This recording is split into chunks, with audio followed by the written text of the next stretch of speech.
It all began in New York City during the Great Depression, when a young girl would spend Saturday mornings with her Japanese-American mother running her newsstand. And then one day she took me to the aquarium after she finished work, and I said, why don't you leave me at the aquarium instead of my sitting behind the newsstand? And Jeannie would wander around the aquarium and talk to the aquarium keepers, and that's how she developed a fascination with fish. In those days, I guess it was safe to leave a child like that at a place like the aquarium. And then she started keeping fish in a bowl and so forth, and that developed her fascination with fishes. I don't think I ever consciously wanted to be an explorer. I didn't know what an explorer was. I just knew that I wanted to study fish, and it was when I went to the old aquarium at Battery Park. And I just thought, wouldn't it be wonderful if I could spend the rest of my life studying fish and actually go in the water with them? Her love of fish led her into serious study of marine biology at Hunter College in New York and later at the Scripps Oceanographic Institute in California. Her studies began to take her around the world, from the Middle East to the Far East to the South Pacific, where the tribes were quite taken by this petite stranger who came to swim with their fishes. And then a new invention revolutionized diving forever and changed her life. The first time I tried scuba was in the Red Sea. Oh, it was fabulous. We had beautiful coral reefs nearby and sand, and I just looked around and I felt like I was pretending to be underwater as I did when I was a child looking into the aquarium. Her incredible experiences inspired her to write a book, Lady with a Spear, which became a Book of the Month Club selection. For a while, it seemed as if she was everywhere in the media. Her work caught the attention of the Vanderbilt family, which had made a fortune building America's railroads. They offered to fund Dr. Clark's research if she would come south. Soon, Dr. Clark and her husband moved her growing family to Florida. She began work in a small two-room wooden building with one employee. While she was unpacking, Dr. Clark received a request that would change the direction of her career forever. I got a phone call from Dr. John Heller of the New England Institute for Medical Research. He called me from someplace in the Bahamas and said, we're out here in shark-infested waters trying to find some sharks for my experimental work. And he said, we can't find any, we can't catch any. So the Hellers came over, and before I even knew what project our laboratory would study, we were in the shark hunting business. She began to intensely study this feared creature of the deep. There were many mysteries surrounding these big fish, and for Dr. Clark, sharks soon became more than just a casual interest. They were becoming almost an obsession.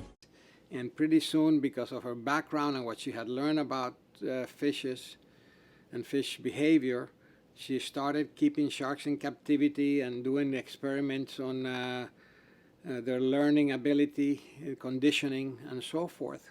Jeannie was the first scientist to actually demonstrate that sharks can learn.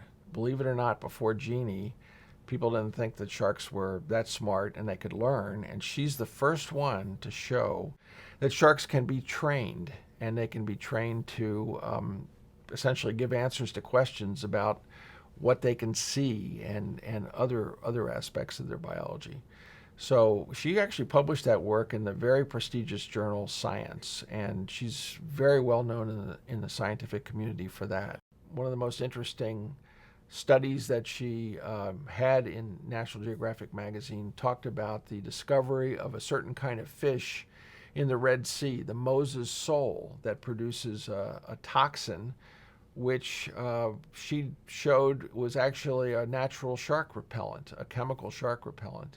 One of the other things that she's very well known for is her discovery with Mexican colleagues of sleeping sharks in caves in Mexico, in the Yucatan Peninsula. Sharks have always been thought, with the exception of just a few species, to have to swim without stopping ever in order to breathe. But she was the first to document the presence of certain species of sharks that went into these caves in Mexico and actually rested on the bottom without swimming. Well, Eugenie was one of the most interesting women of her generation. And that's not just my opinion, but the consensus of just about anyone who ever met her. She was a pioneer in ichthyology. Ichthyology happens to be a field that has been caught in a time warp where ichthyologists are doing the same thing they did 300 years ago, which is to describe fishes. And Eugenie, with her great curiosity for these animals, was a pioneer in seeing the animals, observing the animals in their environment. We grew up here on Point of Rocks. Mom obviously was a very enthusiastic diver and fish scientist studying sharks at the time. This was our playground. We used to hang out here in the tide pools with Mom and Sylvia Earle and all kinds of interesting people who would come to the lab. She taught us to dive, and she took us all over the world while she was studying fish, we would study them with her. She'd give us all projects. We'd lay out grids. We'd sit there and study the fish. Her passion was studying fish, writing about them, and teaching. She wanted to teach the world about fish and what was going on with the oceans, and that sharks are not, the dangerous creatures everyone thinks they are. They can be dangerous, but they're not monsters like a lot of people think they are. Down in the Solomon Islands, we were going on one of these deep dives, and she studied fish at very deep depth, so we were down there at about 220 feet, and I looked at my old computer, and it was like spinning out of control, and I'm like, Mom, I got to go up. I'm going to run out of air, run out of time. And so I said goodbye, and she's down there. I leave her observing the fish, and then I go back to the surface, and I go very slowly. I use all the air that I have, and when I get back up on the surface, I get on the boat, and there's Mom. She's sunbathing, all dry. She had beat me up there somehow, but she was part fish, I believe. When I think of that, well, how we started, we didn't know where we were going. Like we used to always say, in rides a white knight, and that was Mr. William R. Mote, and avid fisherman, traveled all over the world. He said, I would love to sponsor a laboratory like yours that does studies about the sea animals. And he said, I'd like to build something here, but I don't want to compete with what you're doing. So I wish you'd guide me. So I said to him, well, why don't you take over this laboratory? And Bill said, oh, he would love to sponsor our laboratory. And he had the money, he said, to help us. And he did. Really a wonderful place for people to learn about the sea. In 1968, Dr. Clark left Florida and returned north to accept an offer to join the faculty of the University of Maryland. There, she introduced thousands of students to the wonders of the underwater world. I had the opportunity in the late 1980s to take a high-level zoology course from Dr. Eugenie Clark, and I remember walking into the class not really knowing what to expect, and when she stood up at the podium and started explaining her experiences going on research cruises and diving with live sharks with her entire family, and just how personalized she made that experience. And I remember that made a huge impact. It was a very different experience than most professors just talking about their material and kind of what's in the book. I've always enjoyed talking about marine life and the fishes and sharks I've seen underwater and writing about them, but teaching gave me a chance to share this with so many students. Once I start telling people about what these animals are doing, they get so fascinated, and that's part of life, is to learn knowledge for knowledge's sake. She was always curious, and I think that drove her passion. So I think that combination of curiosity and communication is what made her so special.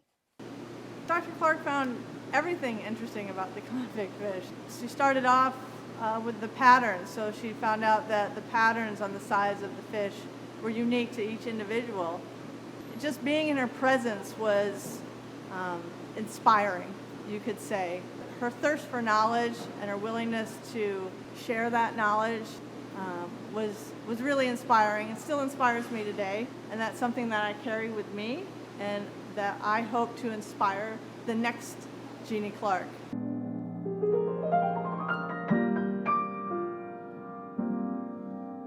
Whenever I was visiting Mom and sat down at the piano, Mom always asked me to play Misty by Errol Gardner, and I always accommodated her.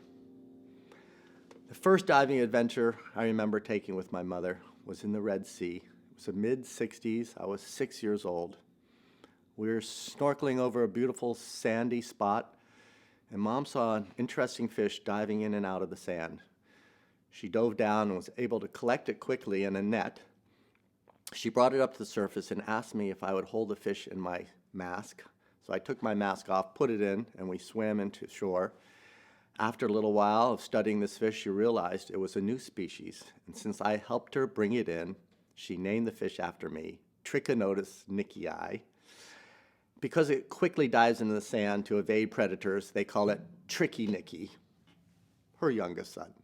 I had the opportunity, together with other scientists, to give a name to this brand new species of shark. This shark in particular hadn't been identified in the Gulf of Mexico at all until the 90s. All of a sudden we knew this was the opportunity to name a shark after Eugenie Clark because she was so fundamental to studying sharks in general, but in particular in the Gulf of Mexico. And so the fact that we were able to take this animal that was, on the one hand, familiar, but on the other hand, totally mysterious, and say, no, this is distinct. This is a novel species. It looks similar to others, but really it's probably been here in the Gulf of Mexico for tens of millions of years. And so it was a really exciting opportunity because we don't see that many brand new species in places where people have been looking for a long time. So I think her accomplishment really is the thousands of young people she inspired. And there's probably about 100 or 150 top-notch scientists in this world who she was mentoring. And they are all doing great things. So, you know, her work goes on. It might just be sitting on the bottom like that. We place a really heavy emphasis on student education and on involving students in research, and it's just very exciting and a privilege to be able to take all these students out in the field with me, especially a number of young women, and be able to train them in terms of handling fishing gear and handling animals, both small and large, and doing the science of learning more about the biology and ecology of these animals. And really, it's because of folks like Eugenie that we're even able to do this kind of work. She was really a pioneer and a trailblazer for women in marine science. She started her career at a point in time when there really were very few women in the field, and women weren't even allowed on research boats. And you know, she had told me that she had to get someone to take her out to a research boat, and she could only spend the day on the boat and then had to be taken back off the boat at the end of the day because she wasn't allowed to spend the night. And even to be able to do that was something that she really had to fight for. And it's because of her that we're able to have, so many women are able to have successful careers in the field now. And it's just, it's exciting to be able to follow in her footsteps. Among the women in my profession, I mean, there's still not that many of us, and you know, it's a small community and we all know each other. And one of the things that we talk about when we get together at society meetings where we're talking about our research is we talk about Eugenie Clark. And you know, when Eugenie used to come to these meetings, it was like a rock star showed up at the banquet. She always had a smile. And so whenever I needed somebody to go just sit down and get a smile and pick up my spirits, I had her, even now. And but I don't have her physically now, and that is hard. But other than that, you know, I think she's in a great place, and she'll always be with us. I mean, this lab wouldn't be here if it wasn't for her. And a lot of programs in National Geographic wouldn't be there if it wasn't for her. So she did a lot. University of Maryland wouldn't be what it is today if it wasn't for her. So she touched a lot of organizations and a lot of people. She touched a lot of people in Israel, in Jordan, in the Red Sea, all over the world. She really, it's amazing. And you can't imagine one person having so much reach and impact throughout the world.